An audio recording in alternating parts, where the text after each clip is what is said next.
अस्सलाम वालेकुम dear students and respected doctors.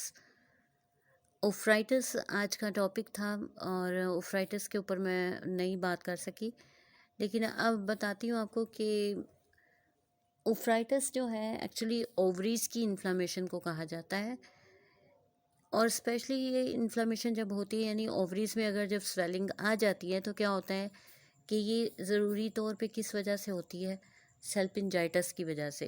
Usually क्या होता है कि एक बैक्टीरियल इन्फेक्शन होती है ये, और जब ये फेलोपियन ट्यूब्स पे होती है और साथ ही साथ ये ओवरीज को इन्वॉल्व कर लेती है, यूट्रस को इन्वॉल्व कर लेती है और क्रॉनिक पीआईडी का प्रॉब्लम बन जाता है। यानी कि पेशेंट्स को या तो पहले से पीआईडी प्रॉब्लम होता है, पेल्विक इन्फ्लामेटरी कोई डिजीज़ होती है, या फिर इसके बाद हो जाता है तो ओवरी में सिस्ट हो जाती है या फिर इन्फ्लामेशन होती है। इसको उफ्राइटिस कहा जाता है। इसके अलावा ओवरीज में इनलार्जमेंट भी हो सकती है, यानी कि ओवरीज का साइज़ जो है वो बड़ा भी हो सकता है। और ये ज़रूरी नहीं कि क्या कहते हैं एक ओवरी हो या दो, कभी एक ओवरी में हो सकती है इन्फ्लामेशन, कभी दूसरी में हो सकती है और कभी दोनों में इकट्ठे भी हो सकती है।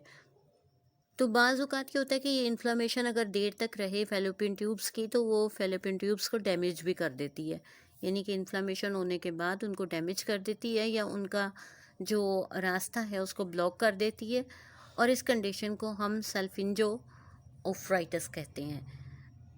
अब मैं चंद एक सिम्टम्स के बारे में बताती हूँ कि जब उफ्राइटिस होता है तो उसमें क्या होता है कि पेल्विक पेन होती है पेशेंट को, यानी कि लोअर एब्डोमेन पेन होती है, पेट के निचले हिस्से में फीमेल्स को पेन होती है। हैवी मेंस्ट्रुअल ब्लीडिंग होती है, यानी पीरियड्स जब होते हैं तो काफ़ी हैवी ब्लीडिंग होती है। इसके अलावा क्या होता है मेंस्ट्रुअल साइकिल जो होता है उसके दरमियान में भी ब्लीडिंग हो जाती है, यानी कि वो 2 दफ़ा भी हो जाता है। लगता है कि 2 दफ़ा हुआ है, या ऐसा होता है कि एक पीरियड्स के बाद दोबारा ऐसा हो जाता है। इसके अलावा जब उफ्राइटिस होता है तो ड्यूरिंग इंटरकोर्स भी ब्लीडिंग या पेन फील होती है। इसके अलावा विजाइना से फाउल स्मेलिंग डिस्चार्ज होता है।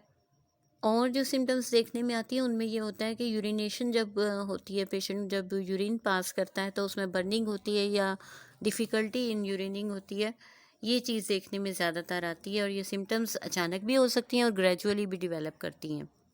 वक्त गुजरने के साथ साथ समटाइम्स ऐसा भी होता है कि कुछ और सिम्टम्स भी देखने में आती हैं, यानी पीआईडी का पेशेंट ज़्यादा रहा हो या उफ्राइटिस काफ़ी देर से हो तो फीवर भी हो सकता है, चिल्स भी हो सकते हैं, वॉमिटिंग भी हो सकती है। अब बात कर लेते हैं इसकी कॉजेज़ के बारे में। तो आईयूडी सही तौर पर सेट ना हो, यानी इंट्रासेप्टिव जो डिवाइसेस रखी जाती हैं, इंट्रायूट्राइन डिवाइसेस होती हैं जो यूट्रस में रखी जाती हैं, उसको उसकी सेटिंग अगर ठीक से ना हो तो उसकी वजह से भी हो सकती है। और अबॉर्शन के दौरान भी हो सकता है ये प्रॉब्लम, फिर मिसकैरेज के बाद भी हो सकता है। और एक और कंडीशन है जो है चाइल्ड बर्थ की, कि इस दौरान भी ऐसा होता है। हाउ टू डायग्नोज, हमें पता कैसे चले कि किसी को उफ्राइटिस है, तो उसके लिए ब्लड एंड यूरिन टेस्ट होता है एक, तो उसके ज़रिए पता चल जाता है। फिर पेल्विक एग्जामिनेशन के ज़रिए देखा जा सकता है, जो यूजुअली फ़ीमेल्स जो हैं एग्जामिन कर लेती हैं, फ़ीमेल डॉक्टर्स। इसके अलावा पेल्विक अल्ट्रासाउंड के ज़रिए पता चल जाता है। और फोर्थ वे जो है वो लेप्रोस्कोपी है, जो सर्जिकल टेस्ट होता है और उसके ज़रिए भी पता चल सकता है। अब चंद एक कॉम्प्लिकेशंस के बारे में बताती हूँ कि कॉम्प्लिकेशंस यही होती हैं कि जैसा मैंने पहले जिक्र किया कि फेलोपियन ट्यूब्स जो हैं वो डैमेज हो जाती हैं या सेप्सिस की कंडीशन पैदा हो जाती है और इसकी वजह से लाइफ थ्रेटनिंग हो जाती है। होम्योपैथिक में इसका बहुत ही अच्छा ट्रीटमेंट मौजूद है और बहुत टॉप क्लास मेडिसिन होती हैं जो इस प्रॉब्लम को क्योर कर देती हैं। इसमें टॉप मेडिसिन एपिस मेलिफिका है।